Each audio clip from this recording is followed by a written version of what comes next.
بسم الله والحمد لله والصلاة والسلام على رسول الله وعلى آله وأصحابه ومن والاه.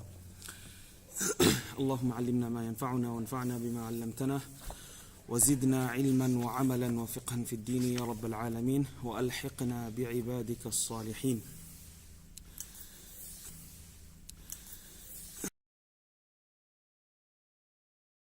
Last week we started in this book on the 40 Hadith on the virtues of Palestine and Syria, on Sham.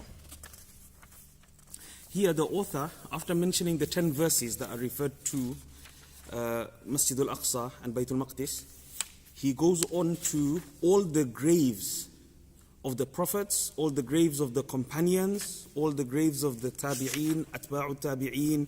He's got a whole list of all the Sahaba, all the Tabi'een, all the Atba'u Tabi'een, and all the great scholars throughout the ages from early times until our times. All the great scholars that passed away, the most famous, well-known scholars that passed away. I'm not going to go through them. We're just going to start on the hadith, inshallah.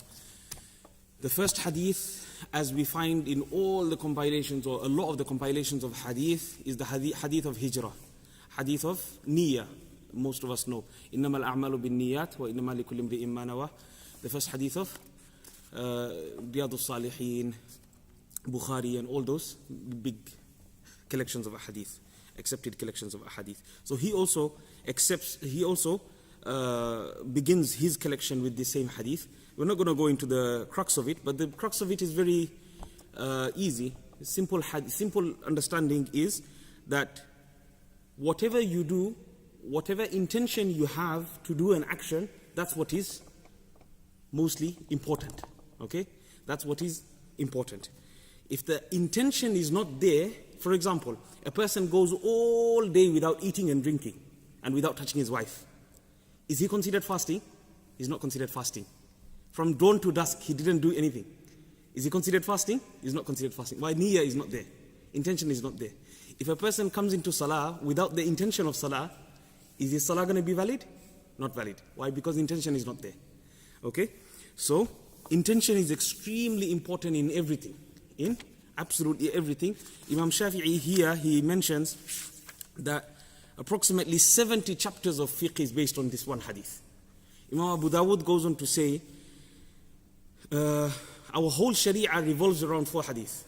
Our whole sharia revolves around 4 hadith, and one of them is this one. إِنَّمَا الْأَعْمَالُ بِالنِّيَّاتِ. All actions are judged upon their intentions.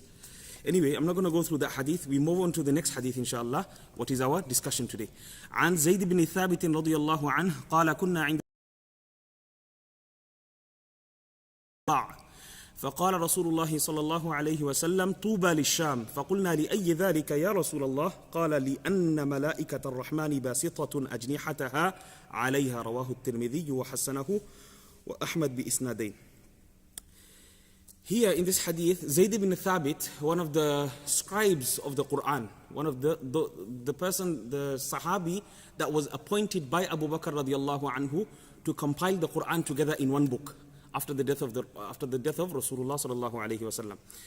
This Sahabi Zayd ibn Thabit reports that when we were gathering all the parchments, all the stuff, all the small pieces of Quran that were written all over in different things, when we were gathering all those materials, فقال رسول الله صلى الله عليه وسلم طوبى للشام.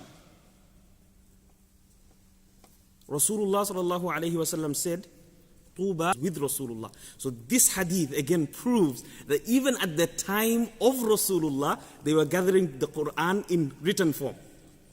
Although it was in pieces, in different places, but in written form, the Quran was being compiled.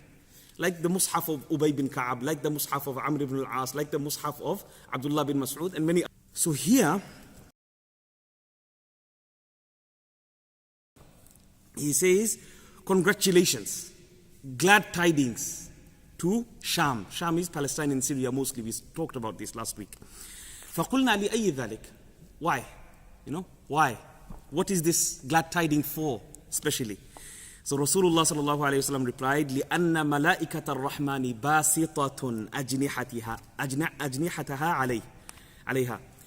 Because the angels of Ar-Rahman, the most merciful, the angels of the most merciful, their wings are widespread onto that area of land. The wings of the angels are over that place, that blessed place of land of Sham. Allahu Akbar. So these people, they are attacking who? They are attacking the angels. That's why they're saying they're fighting ghosts, isn't it? They're fighting angels. Wallahi, they're fighting angels. Allah tawakkala. We done that hadith in the beginning of the book. Allah subhanahu wa ta'ala guarantees in that land from that time until Qiyamah. It's already there. We already spoke about this last week. Allah has put angels in charge of guarding and protecting Syria and Palestine.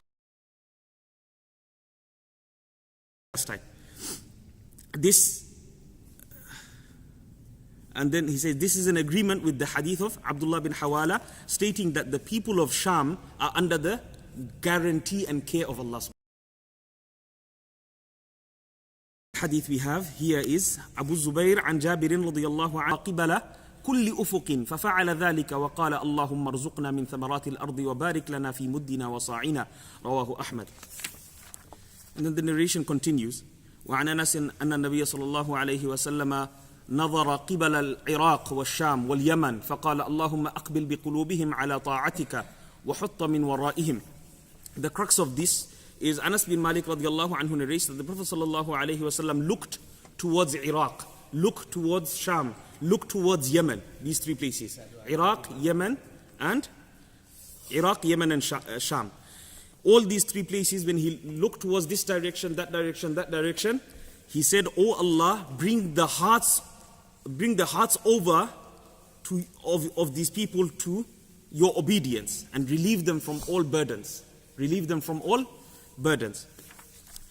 Basically, this is a glad tiding for Yemen, glad tiding for Syria and Palestine, and a glad tiding for Iraq as well. عن نافع عن ابن عمر رضي الله تعالى عنهما قال ذكر النبي صلى الله عليه وسلم اللهم بارك لنا في شامنا اللهم بارك لنا في يمننا قالوا يا رسول الله وفي نجدنا قال اللهم بارك لنا في شامنا اللهم بارك لنا في يمننا قالوا يا رسول الله وفي نجدنا فأظنه قال في الثالثة هناك الزلازل والفتن وبها يطلع قرن الشيطان رواه البخاري والترمذي وأحمد. Subhanallah. Here Rasulullah sallallahu alayhi wasallam made dua. He said, "Oh Allah, give barakah, send down blessings to Sham and Yemen." He said these two places, Sham and Yemen, Palestine and Syria and Yemen. One Sahabi, he said, "And our Najd." Najd is the region that is just above Saudi, in Saudi, but it's just above, we're on the east side of, so if you look at Medina, where Medina is, it's on the east. So before you go to Bahrain, under Iraq is on top, Bahrain is on this side where Dajjal will come and his fitna will come. And then you have, underneath is Yemen. All this part is called Najd. And this is where this Al Saud family come from. Okay? This is the area which Al Saud family come from, and from this, all these types of fitan has come out.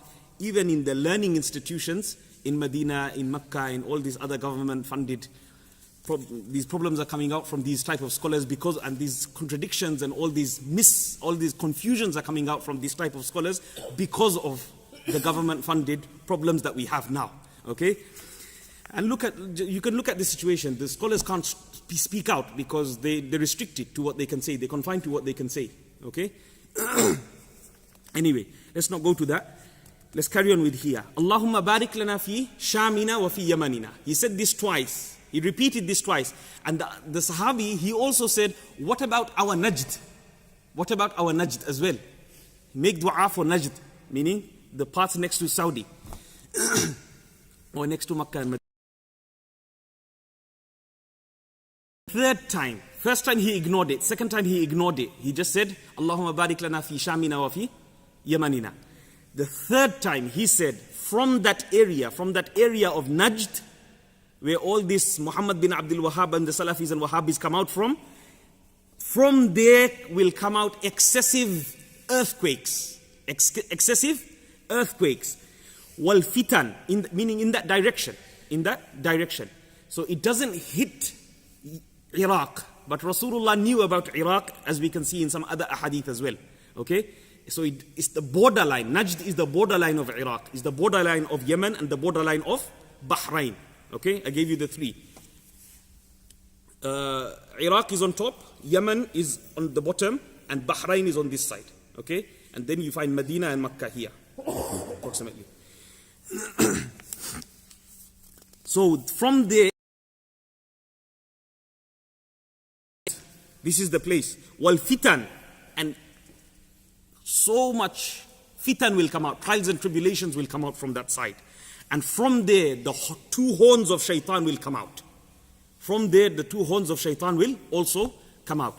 This clearly shows that Najd is a problematic place, is a place where enormous calamities will come out from. Enormous calamities will come from. So we must be extremely cautious, because it is reported by Rasulullah sallallahu alaihi wasallam, knowledge of the future. Not to say he knows the future, but he has been given the knowledge of the future. قال اللهم بارك لنا في شامنا وفي يمننا مرتين فقال رجل في مشرقنا. What about our eastern side? قال يا رسول الله فقال رسول الله صلى الله عليه وسلم من هنالك يطلع قرن الشيطان ولها 9 أعشار الشر. Subhanallah. In this narration he adds, from this area which is Najd, from there 9/10 of the evils will come out from there. Meaning majority of the evil will come from Najd, from the area of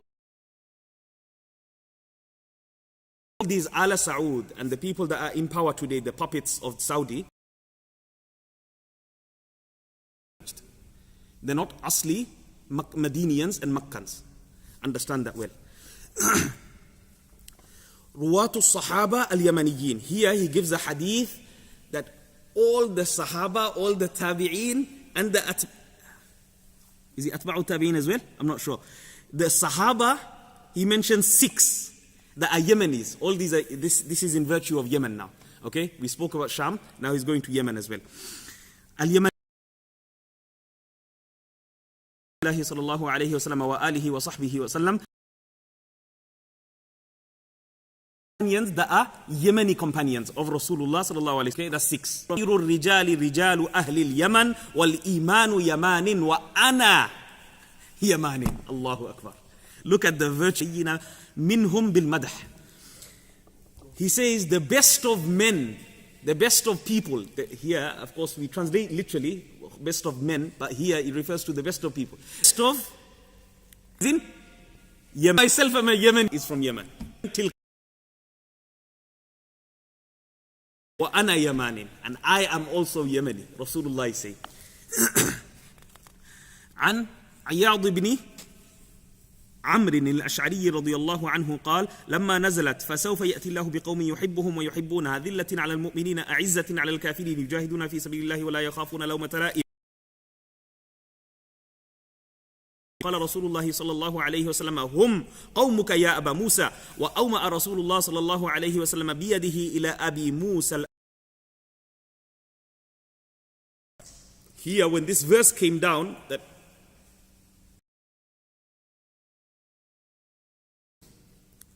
Allah subhanahu wa ta'ala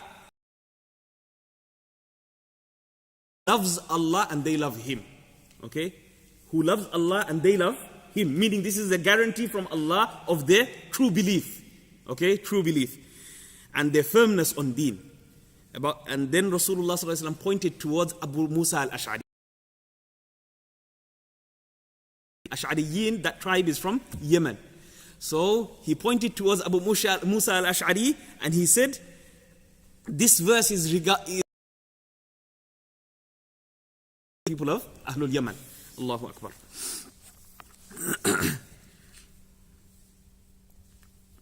Let's move on to the next one, inshallah. عن أنس بن مالك رضي الله عنه قال قال رسول الله صلى الله عليه وسلم يقدم عليكم غدا أقوام هم أرق قلوبا للإسلام منكم. قال فقدم الأشعريون فيهم أبو موسى الأشعري فلما دنوا من المدينة جعلوا يرتجزون يقولون غدا نلقى الأحبة محمدا وحزبه فلما أن قدموا تصافحوا فكانوا هم أول من أحدث المصافحة. رواه أحمد. Subhanallah, Rasulullah sallallahu alayhi wasallam said to the Ansar, tomorrow there will come a nation, there will come a people to you.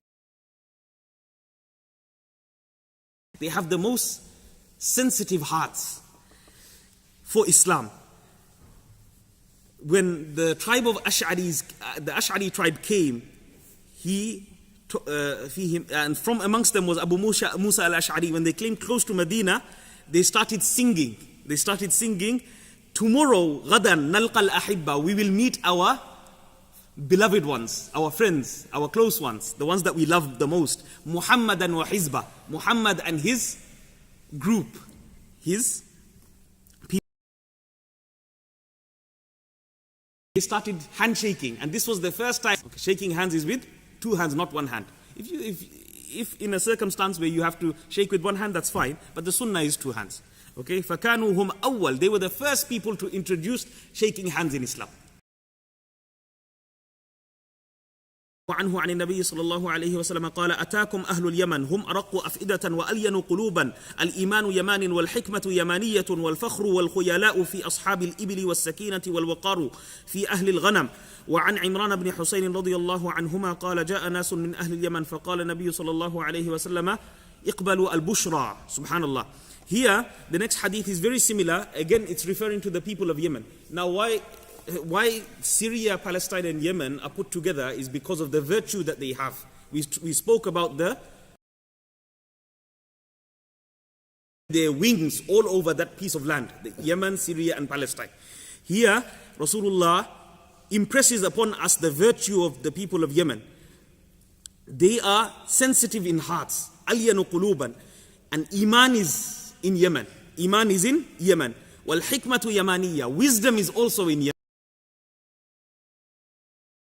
Ashabil ibil. And pride and arrogance is found in those who herd camels. Those who herd camels, it's likewise the people who rear them and bring them up, they also gain if you stay with rough people, then you'll become rough. Okay? If you stay with the camels, you'll get their qualities.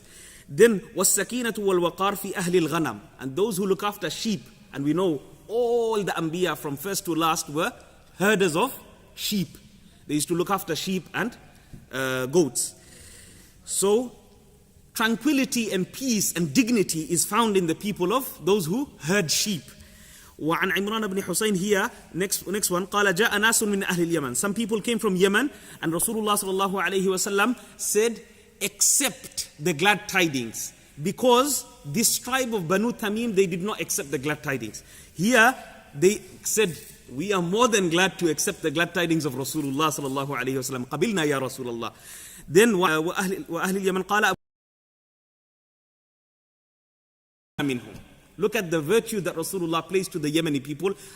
They are from me and I am from them. They are from me and I am from them. Allahu Akbar. And this is also Sahih.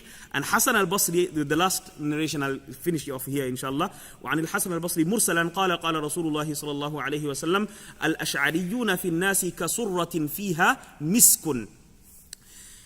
Rasulullah sallallahu alayhi wa sallam in a mursal hadith from Hasan al-Basri, he says, the Ash'ariyun, those from the tribe of Ash'ari from Yemen, these people are like a purse of musk.